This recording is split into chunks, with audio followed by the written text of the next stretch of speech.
ఈ రోజు third year లో లాస్ట్ ఎగ్జామ్ మాకు. ఈ ఎగ్జామ్ అయిపోతే థర్డ్ ఇయర్ అయితే మేము సక్సెస్ఫుల్ గా కంప్లీట్ చేసినట్టే.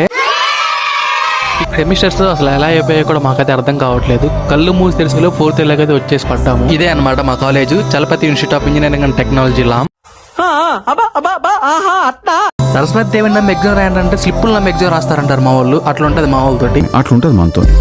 అండ్ ఫైనల్ ఇయర్ కి అయితే వచ్చేసాము. మేమైతే సిఎస్సి డిపార్ట్మెంట్. మీరు ఏ డిపార్ట్మెంట్ కామెంట్ సెక్షన్ లో కామెంట్ చేయండి. సరే చల్ ఫోర్త్ ఇయర్ కి వచ్చేసాము, ఫుల్ చిల్ అవుదాం అని చెప్తే ఫోర్త్ ఇయర్ కి వచ్చిన తర్వాత ఎప్పుడు కాలేజ్కి అయితే రాడు. కొంతమంది ఏమో ఇంటర్న్షిప్ లో బిజీ అయిపోతారు, కొంతమంది ఏమో బిజినెస్ లో బిజీ అయిపోతారు, కొంతమంది ఏమో లైఫ్ గోల్స్ లో బిజీ అయిపోతారు, ఇంకొంతమంది ఏమో అబ్రాడ్ ప్లాన్స్ లో బిజీ అయిపోతారు. ఇలా అందరూ ఎప్పటిపాటికి ఫుల్ బిజీగా ఉండి కాలేజ్కి అయితే అస్సలు రారు. ఎంపీటీఎల్ ఎగ్జామ్ అయితే పాస్ అయిపోయాము. ఇప్పుడు కొంచెం మనసు ప్రశాంతంగా ఉంది.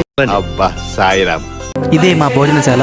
దీనికి ఎన్ని డబ్బులు తగలబెట్టామో మాకు మాత్రమే తెలుసు. ఇంకా ఒక్క సెమిస్టర్ కూడా ఉన్నాము కాబట్టి అన్ని పక్కన పెట్టేసి హ్యాపీగా ఉన్నాం. బీటెక్ లైఫ్ అనేది గోల్డెన్ డేస్, మళ్ళీ రావు కాబట్టి మంచి మెమరీస్ క్రియేట్ చేసుకుని బయటకు వెళ్ళి హ్యాపీగా ఉన్నాను. మా కాలేజీలో బాయ్స్ థింగ్స్ ఎలా ఉంటాయి, బాయ్స్ ఏం మాట్లాడుకుంటారు, ఎలా బిహేవ్ చేస్తారో తెలుసుకోవాలంటే లైక్ చేసి ఫాలో చేయడం మాత్రం మర్చిపోకు. ఉంటున్నాను మరి.